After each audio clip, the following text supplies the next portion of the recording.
Assalamu alaikum students, I am Faiza Fahim. I am your maths teacher class 9th.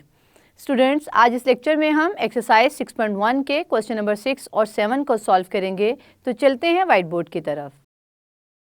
Students, आज exercise 6.1 के question number 6 को solve करने से पहले हमें हाईएस्ट कॉमन फैक्टर के बारे में रिवाइज करना होगा, जिसे हमने एक्सरसाइज के स्टार्ट में डिस्कस किया था। यहाँ पर हाईएस्ट कॉमन फैक्टर को भी डिस्कस करने से पहले हमें फैक्टर के बारे में पता होना ज़रूरी है, क्योंकि जो आज क्वेश्चन नंबर 6 करना है उसमें फैक्टर और हाईएस्ट कॉमन फैक्टर जो है उसका इस्तेमाल है। इससे पहले हमने यूनिट नंबर 5 में डिस्कस किया था फैक्टर्स को, एक्सरसाइज 5.3 और 4 में। तो यहाँ पे स्टूडेंट्स फैक्टर क्या है इसको हम रिवाइज करते हैं। अ फैक्टर क्या है? अ नंबर और एक्सप्रेशन। हम चूंकि अपने अलजबरा में अब एक्सप्रेशन से डील कर रहे हैं, वैसे इससे पहले आपने छोटी क्लासेस में नंबर्स के फैक्टर्स को देखा था। तो यहाँ पे वो कहता है फैक्टर क्या है? एक नंबर हो सकता है या एक्सप्रेशन हो सकता है जो मल्टीप्लाई होता है विद अदर नंबर्स या एक्सप्रेशंस के साथ मल्टीप्लाई होता है टू गेट डिजायर्ड नंबर। जिस नंबर का वो फैक्टर होता है उसको हासिल करने के लिए एक्सप्रेशन जो है अपने दूसरे नंबर या एक्सप्रेशन से मल्टीप्लाई होता है। यहाँ पे आप इसे नंबर की फॉर्म में देख सकते हैं। 2 क्रॉस 3 इज इक्वल टू 6। यहाँ पे एक 6 डिजायर्ड नंबर है जिसको हमने यहाँ पे डिजायर्ड नंबर लिखा है। जिस नंबर को हमने हासिल करना है वो क्या है? 6 है। और 6 किस तरह से आता है? 2 मल्टीप्लाई बाय 3, यानी 2 और 3 इसके फैक्टर्स हैं। 2 3 द 6। तो यहाँ पर जो मैंने लिखा है फैक्टर को कि अ नंबर और एक्सप्रेशन मल्टीप्लाई विद अदर्स। तो यहाँ पे देखें 2 अगर एक फैक्टर है तो ये क्या हो रहा है? मल्टीप्लाई हो रहा है विद अदर नंबर्स। क्या करने के लिए? To get desired number. Desired number क्या है? 6। तो इसी तरह से 3 को भी आप कह सकते हैं 3 मल्टीप्लाई हो रहा है 2 के साथ to get the desired number 6। तो ये 2 और 3 फैक्टर्स हैं। ये तो मल्टीप्लिकेशन के केस में इस तरह से हम इसे फैक्टर की डेफिनेशन करते हैं। अगर हम इसे डिवाइड के केस में देखें तो फैक्टर क्या होता है? फैक्टर एक नंबर है या अलजेब्रिक एक्सप्रेशन है that divides an other number और एक्सप्रेशन। अगर नंबर की हम फैक्टर्स देख रहे हैं तो नंबर वाली डेफिनेशन यूज होगी। अगर हम अलजेब्रिक एक्सप्रेशंस को देख रहे हैं तो फिर अलजेब्रिक एक्सप्रेशन को डिवीजन को देखना है। तो यहाँ पे दोनों इसलिए लिखे हैं क्योंकि फैक्टर नंबर के भी हो सकते हैं और अलजेब्रिक एक्सप्रेशंस के भी हो सकते हैं। तो यहाँ पर वो कहता है फैक्टर क्या है? अ नंबर और algebraic expression that divides an other number और एक्सप्रेशन। यानी अगर नंबर है तो नंबर को डिवाइड करेगा, अलजेब्रिक एक्सप्रेशन है तो अलजेब्रिक एक्सप्रेशन को डिवाइड करेगा इवनली। ये दोनों किस तरह से डिवाइड करेंगे? इवनली। इवनली का मतलब क्या होता है? विद नो रिमाइंडर, यानी कि पूरा पूरा जिसे हम कहते हैं ना डिवाइड हो जाना, उसे कहते हैं इवनली, यानी कि कोई रिमाइंडर ना रहे। यहाँ पर मैं आपको फैक्टर्स ऑफ नंबर बताऊंगी किस तरह से। हमारे पास एक नंबर 12 है जिसके फैक्टर्स क्या हैं? 1 2 3 4 6 एंड 12। यानी कि ये फैक्टर्स का क्या मतलब है? ये वाली डेफिनेशन के मुताबिक ये जो नंबर्स हैं 1 2 3 4 6 एंड 12, इनकी बात हो रही है यहाँ पे। अ नंबर that divides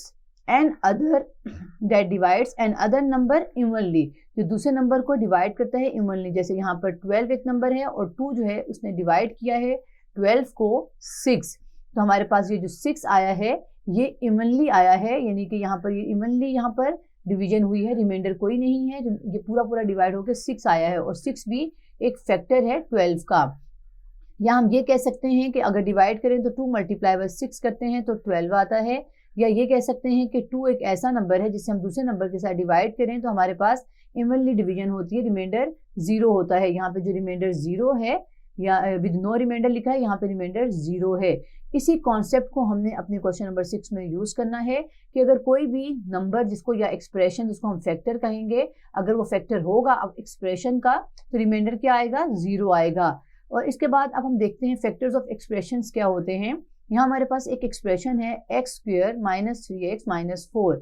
इस एक्सप्रेशन के फैक्टर्स हमारे पास ये 2 फैक्टर्स हैं। अगर मैं यहाँ पे कहूँ कि x - 4 फैक्टर है x² - 3x - 4 का, तो इसका क्या मतलब होगा कि इनका रिमाइंडर क्या आ रहा है? 0 आ रहा है। ये x - 4 और x+1 जो है ये दो इस एक्सप्रेशन पे इवनली जो है वो डिवाइड कर रहे हैं इसे, यानी कि रिमाइंडर 0 दे रहे हैं। इस कॉन्सेप्ट को हमने अपने क्वेश्चन नंबर 6 में यूज करना है। अब हम हाईएस्ट कॉमन फैक्टर को देख लेते हैं, क्योंकि हम अपने 6 यूनिट में हाईएस्ट कॉमन फैक्टर से डील कर रहे हैं। तो हाईएस्ट कॉमन फैक्टर भी एक फैक्टर ही है, लेकिन ये कैसा फैक्टर है? जो कॉमन होगा। और कौन सा कॉमन फैक्टर होगा? जिसकी पावर हाईएस्ट होगी। तो यहाँ पे मैं इसकी डेफिनेशन हमने पहले भी डिस्कस की है और यहाँ पे थोड़ा सा इसे रिवाइज कर लेते हैं। इफ 2 और मोर अलजेब्रिक एक्सप्रेशंस, ये जो हाईएस्ट कॉमन फैक्टर होता है स्टूडेंट्स, ये 2 अलजेब्रिक एक्सप्रेशंस हों या 2 से ज्यादा हों, तो हम उसका निकाल सकते हैं, जबकि फैक्टर जो होता है वो एक सिंगल एक्सप्रेशन का भी होता है और एक सिंगल नंबर का भी होता है। जैसे यहाँ पर एक एक्सप्रेशन देखेंगे, एक सिंगल एक्सप्रेशन था, वन एक्सप्रेशन था, इसके फैक्टर्स 2 थे, लेकिन हाईएस्ट कॉमन फैक्टर इस एक एक्सप्रेशन के हम नहीं बता सकते। हाईएस्ट कॉमन फैक्टर को बताने के लिए हमें 2 या 2 से ज्यादा जो है अलजेब्रिक एक्सप्रेशंस चाहिए होते हैं, जिनका हमने हाईएस्ट कॉमन फैक्टर बताना होता है। तो यहाँ डेफिनेशन में लिखा है, इफ 2 और more algebraic expressions are given then there common factor, उनका जो कॉमन फैक्टर होगा हाईएस्ट पावर का, उसे हम कहेंगे हाईएस्ट कॉमन फैक्टर। लेकिन होता ये फैक्टर ही है, यानी कि हाईएस्ट कॉमन फैक्टर के केस में भी रिमाइंडर क्या होता है, 0 होता है। तो यहाँ पर स्टूडेंट्स इस कॉन्सेप्ट को, जिसमें रिमाइंडर 0 होगा जब हाईएस्ट कॉमन फैक्टर होगा या फैक्टर का जिक्र होगा, तो रिमाइंडर क्या होना चाहिए, 0 होना चाहिए। तो यहाँ पर अब हम क्वेश्चन नंबर 6 को स्टार्ट करते हैं। एक्सरसाइज 6.1 के क्वेश्चन नंबर 6 में कहता है, फॉर व्हाट वैल्यू ऑफ के की वैल्यू हमने फाइंड आउट करनी है। के की वो कौन सी वैल्यू है जिस पर x+4 द HCF, x+4 क्या है यहाँ पर, HCF है, हाईएस्ट कॉमन फैक्टर है। किसका हाईएस्ट कॉमन फैक्टर है x+4, ये है हमारे पास 2 अलजेब्रिक एक्सप्रेशंस जिनका ये x+4 HCF है। यानी कि यहाँ पर अभी मैंने जो आपको पहले कॉन्सेप्ट बताया कि जब भी फैक्टर का जिक्र आएगा तो वहां पे रिमाइंडर क्या होगा, 0 होगा, क्योंकि फैक्टर क्या करता है, इवनली डिवाइड करता है उस एक्सप्रेशन को। यानी कि इन दोनों एक्सप्रेशन को जब हमने x+4 से डिवाइड करें तो हमारे पास जो है रिमाइंडर 0 आएगा, ये इवनली डिवाइड होगा, पूरा पूरा डिवाइड होगा। तो यहाँ पे इसके सोल्यूशन की तरफ चलते हैं। सोल्यूशन में सबसे पहले मैं इस 2 एक्सप्रेशन है मेरे पास, इनमें से कोई सा भी आप एक्सप्रेशन यूज कर सकते हैं के की वैल्यू को फाइंड आउट करने के लिए। इसको फॉर एग्जांपल मैं नाम दे देती हूँ, लेट कर देती हूँ p इंटू एक्स है, p into x is equal to x square plus x minus 2k plus 2। आप इस एक्सप्रेशन को भी यूज कर सकते हैं और इसको qx या px का नाम दे सकते हैं, क्योंकि दोनों के पास k है तो k की वैल्यू हम दोनों एक्सप्रेशन से निकाल सकते हैं। लेकिन अभी हमारे पास जो k की वैल्यू आएगी वो मैं फर्स्ट एक्सप्रेशन को यूज कर रही हूँ, यहाँ पर सेकंड एक्सप्रेशन को हम यूज नहीं करेंगे। जो सेकंड एक्सप्रेशन हमें गिवन है ये सिर्फ HCF की वजह से गिवन है, क्योंकि हाईएस्ट कॉमन फैक्टर हमेशा 2 या 2 से ज्यादा एक्सप्रेशन का होता है, तो इसलिए हमें ये एक्सप्रेशन भी बताना पड़ा। जबकि हम सिर्फ एक एक्सप्रेशन से यानी कि p इंटू एक्स से अपने k की वैल्यू को फाइंड आउट करेंगे। तो यहाँ पर जो हाईएस्ट कॉमन फैक्टर है या फैक्टर जिसे कह सकते हैं वो क्या है, x+4। तो हम लिखेंगे फ्रॉम x एज, पहले हम ये बता देते हैं, as x+4 is factor of p into x. अगर ये फैक्टर है p इंटू एक्स का, तो अभी हमें डिस्कस किया था कोई भी नंबर जो फैक्टर होता है तो रिमाइंडर क्या आता है, 0। तो यहाँ पर हमारे पास जो इसको सॉल्व करेंगे, डिवाइड करेंगे x+4 से, so p into -4 is equal to क्या होना चाहिए, 0 होना चाहिए। ये एक पॉलिनोमियल है जिसको हम डिवाइड करेंगे यानी कि सॉल्व करेंगे x+4 से, तो हमारे पास रिमाइंडर क्या आना चाहिए, 0। यहाँ पे हम इसको x+4 को इससे डिवाइड किस तरह से करेंगे, बाय फैक्टर थ्योरम से करेंगे। हमने इसे लॉन्ग डिवीजन या डिवीजन के मेथड से x+4 को यहाँ पे इस तरह से रख के डिवाइड नहीं करना। अभी हमारे पास जो थ्योरम था चैप्टर नंबर यूनिट नंबर 5 में जो थ्योरम था उसके मुताबिक, तो यहाँ पे स्टूडेंट्स ये जो लिखा हुआ है x+4 is a factor of p into x, इसका क्या मतलब है। अभी हमने फैक्टर के 2 मतलब पढ़े हैं कि फैक्टर मल्टीप्लीकेशन को भी कहते हैं एक्सप्रेशंस की, जिस तरह से यहाँ पे है, और डिवाइड को भी कहते हैं। तो यहाँ पर हम अब x+ अगर डिवाइड भी हो रहे हो तो फैक्टर, तो रिमाइंडर 0 होते हैं। तो यहाँ पर हम अपने जो एक्सप्रेशन, ये वाला जो एक्सप्रेशन हमने लिया है इसको हमने x+4 से डिवाइड करना है, और ये डिवाइड हमने एक्चुअली में डिवाइड नहीं करना है, हमने फैक्टर थ्योरम की मदद से यहाँ पर x+4 को p इंटू एक्स से डिवाइड करके फैक्टर शो करना है। तो यहाँ पर जब हम x is equal to -4 put करेंगे, क्योंकि x+4 से हम वैल्यू को लेते हैं x की, तो यहाँ पर x इज इक्वल टू -4 आता है। इस -4 को हमने अपने एक्सप्रेशन में x की प्लेस पे रखना है -4, जहाँ पे x है, तो वहाँ पर हमारे पास जो वैल्यू आएगी वो रिमाइंडर होगी, यानी कि उसको सॉल्व करें हम x+4 से। तो यहाँ पे स्टूडेंट्स अब हमने जब p इंटू -4 रखेंगे तो हमारे पास रिमाइंडर है, ये इसको रिमाइंडर कहते हैं। तो रिमाइंडर क्या आना चाहिए, रिमाइंडर को 0 आना चाहिए। ये क्यों आना चाहिए, क्योंकि x+4 क्या है, वो फैक्टर है p इंटू एक्स का। तो इस कंडीशन को यूज करते हुए हम k की वैल्यू को यहाँ से फाइंड आउट करेंगे। पहले मैं यहाँ पे पुट करूंगी x इज इक्वल टू -4 इन, ये मैंने आपको जो हमने बात बीच में बताई है यहाँ पर जो डिस्कस की है, ये हमने अपने कंडीशन के मुताबिक की है जो हमारे क्वेश्चन में गिवन था। इसी कंडीशन को यूज करते हुए हमने क्वेश्चन को जब सॉल्व करना है तो सबसे पहले लिखना है put x is equal to -4 in equation 1 या इन पॉलिनोमियल 1 कह सकते हैं। तो यहाँ पर हमने p इंटू -4 लिखा इज इक्वल टू x की प्लेस पे हम रखेंगे यहाँ पर -4 और ऊपर है स्क्वेयर प्लस x की प्लेस पर -4 minus 2k plus 2 is equal to 4 का स्क्वायर क्या होता है, यानी 4 को 4 से मल्टीप्लाई करना है, 2 टाइम्स होगा तो 4 4 द 16 और ये माइनस जो है इस इवन पावर की वजह से यहाँ पर खत्म हो गया। आप इसको यहाँ पे इस तरह साइड पे रख के देख सकते हैं कि -4 से मल्टीप्लाई करें तो माइनस माइनस प्लस हो जाता है, 4 4 द 16 होता है। ये इस तरह से हम डायरेक्ट अब देखते हैं, अगर पावर इवन होती है तो हम यहाँ पे नेगेटिव नहीं लगाते हैं, पावर ओड होती है यानी 1 3 4 1 3 7 वगैरह हो तो हम यहाँ पे माइनस यूज करते हैं। प्लस माइनस -4 माइनस इस माइनस को ब्रैकेट के साथ मल्टीप्लाई करेंगे तो -2k प्लस -2 और यहाँ पे स्टूडेंट्स हमने जो कंडीशन के मुताबिक देखा था कि p इंटू -4 को क्या होना चाहिए 0, तो यहाँ पे मैं 0 पुट करूंगी क्योंकि रिमाइंडर को क्या आना चाहिए 0 आना चाहिए। क्यों 0 आना चाहिए, क्योंकि x प्लस 4 क्या है फैक्टर है और जब भी कोई नंबर या एक्सप्रेशन फैक्टर होता है तो रिमाइंडर 0 आता है। अब हम इसे सॉल्व कर लेते हैं अपनी राइट हैंड साइड को, तो 16 माइनस 2 होता है 14 और 14 माइनस 4 होता है 10, तो यहाँ पे हम लिखते हैं 10 minus 2k is equal to 0। अब हमने क्योंकि k की वैल्यू को फाइंड आउट करना है तो यहाँ पर जो 10 है हम इसे दूसरी साइड पे ले जाएंगे तो -10 इज इक्वल टू -2k।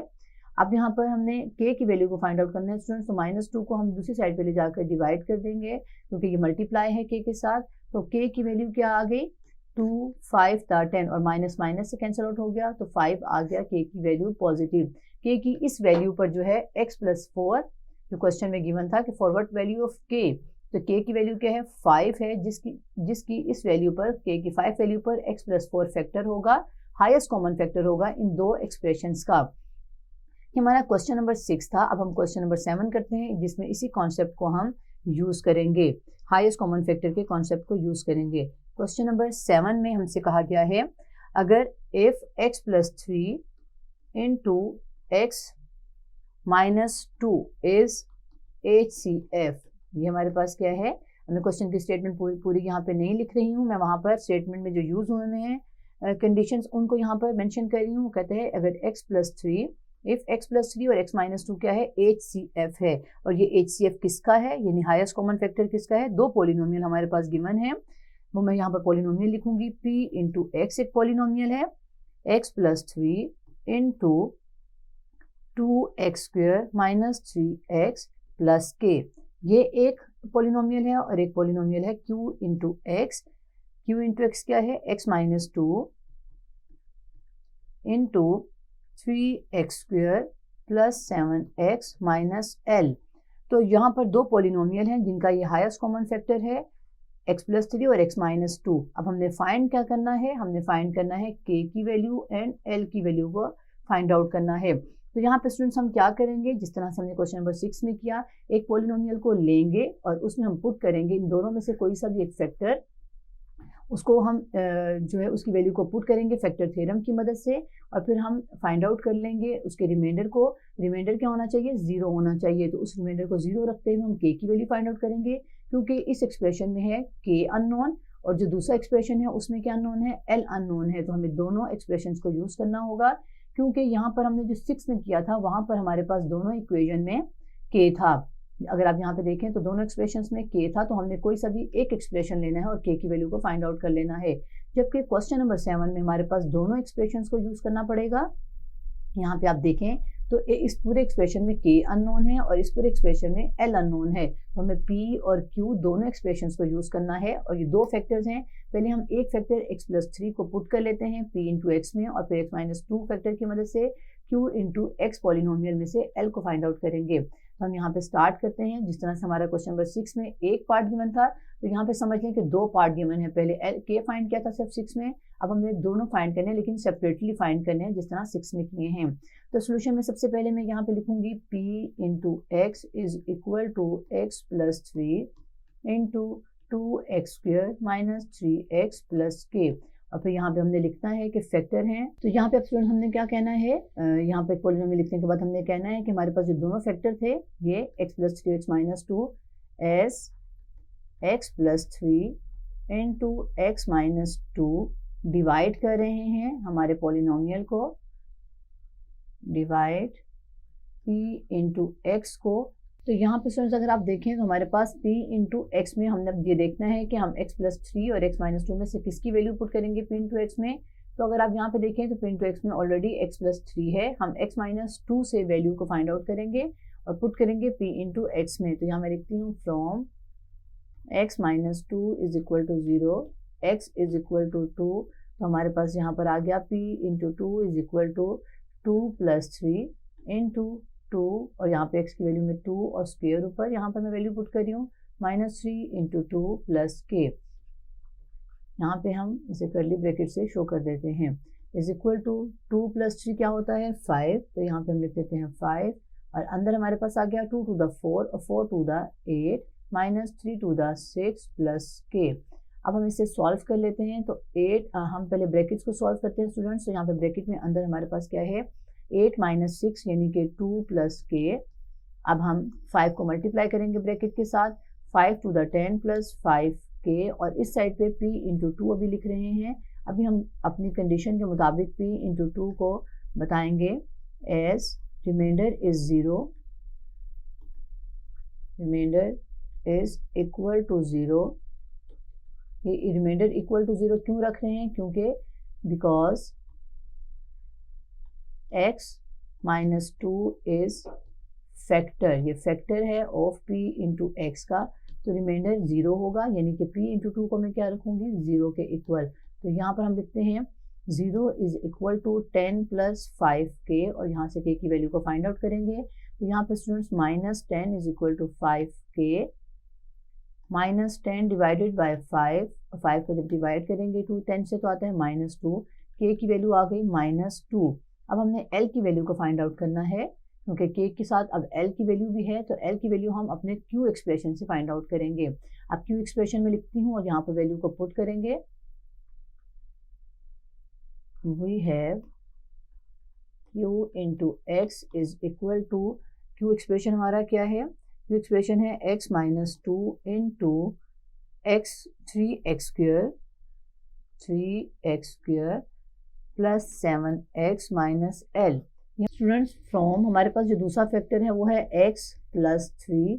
तो यहाँ पर हम इसे करेंगे x + 3 इज इक्वल टू 0 और x इज इक्वल टू -3। ये +3 था, दूसरी साइड पे आके माइनस हो गया। अब इस -3 को हम पुट करेंगे q इंटू एक्स में, q into -3 is equal to -3 - 2। यहाँ पे कर्ली ब्रैकेट लगा के वैल्यूज को पुट करते हैं 3 into -3 square plus 7 into -3 - l bracket close, minus minus plus 3 + 2 5 और माइनस का 5 होगा। अब इस ब्रैकेट को सॉल्व करते हैं तो 3 इंटू 3 3 दा 9 और ये पॉजिटिव 9 होगा क्योंकि माइनस इस और इवन पावर की वजह से पॉजिटिव हो गया है। प्लस माइनस माइनस 7 3 दा 21 और l। फर्दर हम पहले ब्रैकेट को सॉल्व करते हैं। तो इस ब्रैकेट के अंदर हमारे पास 9 3 दा 27 -21 -l। अब हम इसको 27 में से 21 को माइनस करेंगे क्योंकि हम ब्रैकेट को सॉल्व करते हैं पहले। तो इस ब्रैकेट के अंदर 27 में से 21 जो है वो माइनस हो रहा है, 7 - 1 6 -l। हमारे पास आंसर जो है वो -5 को हम मल्टीप्लाई करेंगे 6 से, तो 5 6 दा 30 -30 माइनस माइनस प्लस 5l। इस साइड पे हमारे पास अभी q - 3 ही है। अब हमने q - 3 को कह देना है ये इक्वल टू 0 है, रिमाइंडर है ये। तो ये हमारे पास रिमाइंडर की वैल्यू आई है। हमने जब डिवाइड किया है x + 3 को अपने q इंटू एक्स एक्सप्रेशन के साथ, तो रिमाइंडर की वैल्यू क्या आ गई -30 प्लस 5l। जबकि क्या आनी चाहिए थी 0 आनी चाहिए थी। हम यहाँ पर रिमाइंडर क्यों 0 आना चाहिए था, क्योंकि x + 3 फैक्टर था और जब फैक्टर होते हैं तो रिमाइंडर 0 आता है। तो यहाँ हम कहेंगे remainder is equal to 0, remainder is equal to 0।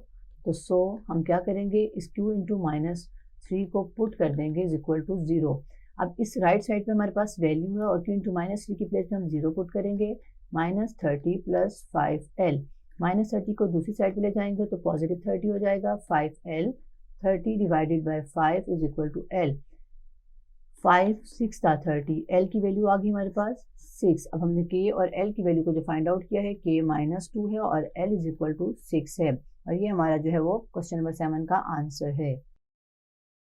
Students, आज इस लेक्चर में हमने एक्सरसाइज 6.1 के क्वेश्चन नंबर 6 और 7 को एचसीएफ की मदद से जो है वो सॉल्व किया, जिसमें हमने के और के एल की वैल्यू को फाइंड आउट किया है।